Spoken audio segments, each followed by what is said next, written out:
नमस्कार, सुजस बुलेटिन में आपका स्वागत है। मैं हूं आपके साथ अश्विनी सिरोही। एक नजर हेडलाइंस पर। प्रधानमंत्री ने जारी की पीएम किसान सम्मान निधि की 19वीं किश्त। राजस्थान के 72 लाख से अधिक किसानों के बैंक खातों में 1400 करोड़ रुपए से अधिक की राशि हुई ट्रांसफर। राज्य स्तरीय किसान सम्मान समारोह में मुख्यमंत्री ने की शिरकत। कहा, किसान कल्याण के लिए समर्पित राज्य सरकार। प्रदेश में किसानों को मिलेगी 9,000 रुपए सम्मान राशि। 16वीं राजस्थान विधानसभा के तीसरे सत्र में जारी रहा सवाल जवाब का दौर। रिप्स 2024 से स्थानीय युवाओं के लिए औद्योगिक क्षेत्रों में उत्पन्न हुई रोजगार की असीम संभावनाएं। प्रधानमंत्री श्री नरेंद्र मोदी ने आज बिहार के भागलपुर से अन्नदाता किसानों के बैंक खातों में पीएम किसान सम्मान निधि की 19वीं किश्त डीबीटी के जरिए ट्रांसफर की। साथ ही विभिन्न विकास परियोजनाओं का उद्घाटन भी किया। देश के करोड़ों किसानों के बैंक खातों में करीब 22,000 करोड़ रुपए सीधे ट्रांसफर किए गए। इस अवसर पर प्रधानमंत्री श्री नरेंद्र मोदी ने अपने संबोधन में कहा कि आज एक क्लिक पर करीब 22,000 करोड़ रुपए देश भर के किसानों के खातों में ट्रांसफर हुए हैं। किसान सम्मान निधि की राशि मिलते ही किसानों के चेहरों पर खुशी देखने को मिली। उन्होंने कहा कि किसान कल्याण हमारी सरकार की मुख्य प्राथमिकता है। पीएम किसान निधि की एक और किस्त देश के करोड़ों किसानों को भेजने का सौभाग्य मिला है। करीब 22,000 करोड़ रुपए एक क्लिक पर देश भर के किसानों के खाते में पहुंचे हैं। और जैसे ही अभी मैंने क्लिक दबाई, मैं देख रहा था यहां पर भी जो राज्यों के दृश्य दिख रहे थे, यहां भी कुछ लोगों की तरफ मेरी नजर गई। वो फटाफट अपने मोबाइल देख रहे थे कि पैसा आया कि नहीं आया, और तुरंत उनकी आंखों में चमक दिखाई देती थी। मैंने लाल किले से कहा है कि विकसित भारत के 4 मजबूत स्तंभ है। ये स्तंभ है गरीब, हमारे अन्नदाता किसान, हमारे नौजवान, हमारे युवा और हमारे देश की नारी शक्ति। किसान कल्याण हमारी प्राथमिकता में है। वहीं राज्य स्तरीय किसान सम्मान समारोह राज्य कृषि प्रबंधन संस्थान दुर्गापुरा जयपुर में आयोजित किया गया। कार्यक्रम में मुख्यमंत्री श्री भजनलाल शर्मा ने मुख्य अतिथि के तौर पर शिरकत की। मुख्यमंत्री ने अपने संबोधन में कहा कि आज का ये कार्यक्रम प्रधानमंत्री श्री नरेंद्र मोदी के किसानों को खुशहाल बनाने के संकल्प और समर्पण का उदाहरण है। प्रधानमंत्री किसानों को सशक्त बनाने के लिए प्रतिबद्ध हैं।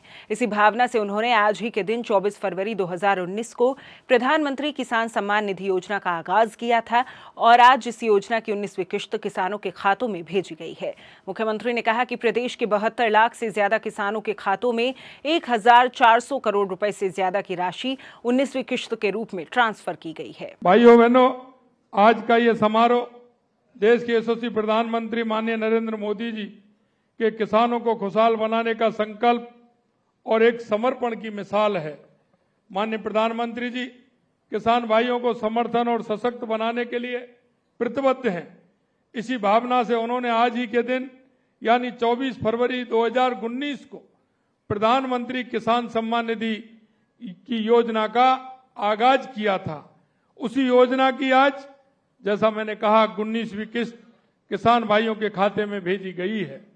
माननीय प्रधानमंत्री जी इस योजना को कितना महत्वपूर्ण मानते हैं, उसके लिए मैं आपको एक उदाहरण देना चाहता हूं। मैं आपको बताना चाहता हूं कि उन्होंने अपने तीसरे कार्यकाल के पहले दिन सबसे पहले किसान सम्मान निधि की फाइल पर हस्ताक्षर किए थे। उनको किसानों की इतनी चिंता रहती है। प्रदेश के 72 लाख से अधिक किसान भाइयों के खाते में 1,400 करोड़ रुपए से अधिक की राशि 19वीं किस्त के रूप में आज हस्तांतरित की है। मैं बताना चाहता हूं कि इस योजना के तहत पिछले 18 किस्तों में प्रदेश के 93 लाख से अधिक किसानों के खातों में 23,114 करोड़ रुपए की राशि भेजी जा चुकी है। मुख्यमंत्री श्री शर्मा ने कहा कि राज्य सरकार भी अन्नदाताओं के हित में अनेक कदम उठा रही है। मुख्यमंत्री किसान सम्मान निधि योजना में किसानों को 2,000 रुपए की अतिरिक्त राशि दी जा रही थी, जिसे राज्य बजट 2025-26 में बढ़ाकर 3,000 रुपए किया गया है। राज्य में अब योजना के पात्र किसानों को 8,000 रुपए के स्थान पर 9,000 रुपए प्रतिवर्ष सम्मान निधि के रूप में दिए जाएंगे। प्रदेश सरकार भी मुख्यमंत्री किसान सम्मान निधि योजना के तहत 70 लाख से अधिक किसानों को 1,355 करोड़ रुपए से अधिक की राशि किसानों के खातों में भेज चुकी है। और हमने जो आपसे वायदा किया था कि देश के यशस्वी प्रधानमंत्री नरेंद्र मोदी जो किसान निधि देते हैं, हम भी आपको प्रदेश से किसान सम्मान निधि देंगे। आपने देखा होगा पिछली बार हमने 2,000 दे करके उसको 8,000 किया, और इसी साल हमने कहा है हमारे बजट में कि हम किसान को 1,000 रुपए दे करके हमारे किसान को किसान सम्मान निधि में 9,000 रुपए हम देंगे। किसानों की भलाई के लिए प्रधानमंत्री जी के जो भाव हैं, किसान कल्याण की जो सोच है और किसानों के उत्थान का जो संकल्प है, उसमें भागीदारी बनने और उन्हें पूरा करने में राज्य सरकार किसी भी प्रकार की कोई कोर कसर नहीं छोड़ेगी, ये हम आपको विश्वास दिलाते हैं। माननीय प्रधानमंत्री जी के मार्गदर्शन में और प्रेरणा से हमने इस बजट में अन्नदाता के संबल के लिए किसान सम्मान निधि की राशि, जैसा मैंने कहा, को बढ़ा करके 9,000 रुपए कर दिया है। क्योंकि हम जो किसानों को कहते हैं, किसानों को जो भरोसा दिलाते हैं, निश्चित रूप से हमारी सरकार उसको पूरा करती है। 16वीं राजस्थान विधानसभा के तीसरे सत्र में आज भी सवाल जवाब का दौर जारी रहा। उद्योग मंत्री कर्नल राज्यवर्धन राठौड़ ने कहा कि मुख्यमंत्री श्री भजनलाल शर्मा के मार्गदर्शन में राजस्थान निवेश प्रोत्साहन योजना 2024 से स्थानीय युवाओं के लिए औद्योगिक इकाइयों में रोजगार की असीम संभावनाएं बनी हैं। साथ ही राज्य सरकार स्थानीय युवाओं का कौशल विकास कर उन्हें कुशल श्रमिक बनाने पर प्रभावी कार्य कर रही है। उद्योग मंत्री आज प्रश्नकाल के दौरान पूछे गए पूरक प्रश्नों का जवाब दे रही थी। महोदय, राजस्थान निवेश प्रोत्साहन योजना 2024 में हमारी भजनलाल जी की सरकार ने जो लोकल यूथ होते हैं उन्हें रोजगार मिले, उसके लिए कुछ विशेष कदम उठाए हैं।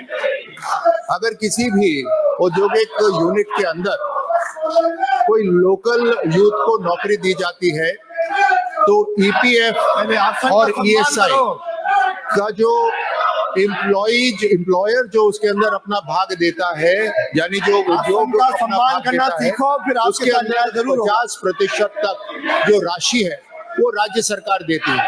और अगर ये संख्या उस औद्योगिक इकाई के अंदर 75% तक होती है तो फिर राज्य सरकार 100% जो वहां पर कर्मचारी होते हैं उनका ये ईपीएफ और ईएसआई देती है। ये प्रोत्साहन का एक तरीका है। इसके अलावा हमारा स्किल डेवलपमेंट के ऊपर भी बहुत जोर है। राजस्थान सरकार स्किल डेवलपमेंट यूथ की करा रही है ताकि वो एक केपेबल वर्कर्स उस यूनिट के लिए बने। शिक्षा मंत्री श्री मदन दिलावर ने आज विधानसभा में आश्वस्त किया कि प्रदेश के महात्मा गांधी अंग्रेजी माध्यम विद्यालयों के संचालन के संबंध में उचित निर्णय लेकर विद्यार्थियों के हित में कार्यवाही की जाएगी। उन्होंने बताया कि इस संबंध में राज्य सरकार द्वारा मंत्रिमंडलीय उप समिति का गठन किया गया है। समिति की रिपोर्ट के आधार पर अग्रिम कार्रवाई की जाएगी। शिक्षा मंत्री प्रश्नकाल के दौरान सदस्य द्वारा इस संबंध में पूछे गए पूरक प्रश्नों का जवाब दे रही थी। माननीय मुख्यमंत्री जी ने एक मंत्रिमंडलीय उप समिति बनाई है, उसकी मीटिंग्स हो रही है और उस पर विचार हो रहा है कैसे विद्यालयों के बारे में क्या करना चाहिए। जब हमारी उप समिति का फाइनल निर्णय होगा उसके आधार पर मंत्रिमंडल उसको प्रस्तुत करेंगे और जो निर्णय होगा उसके आधार पर आगे का निर्णय करेंगे। मैंने माननीय अध्यक्ष महोदय पहले आपको बताया है कि ऐसे विद्यालयों के बारे में विचार किया जा रहा है कि क्या करना है, और इस संबंध में माननीय मुख्यमंत्री जी ने एक मंत्री उप समिति बनाई हुई मंत्रिमंडलीय, और जो उसका निर्णय आएगा उसके आधार पर आगे की कार्रवाई की जाएगी। सुजस बुलेटिन में आज के लिए इतना ही। फिर होगी आपसे मुलाकात, तब तक के लिए नमस्कार।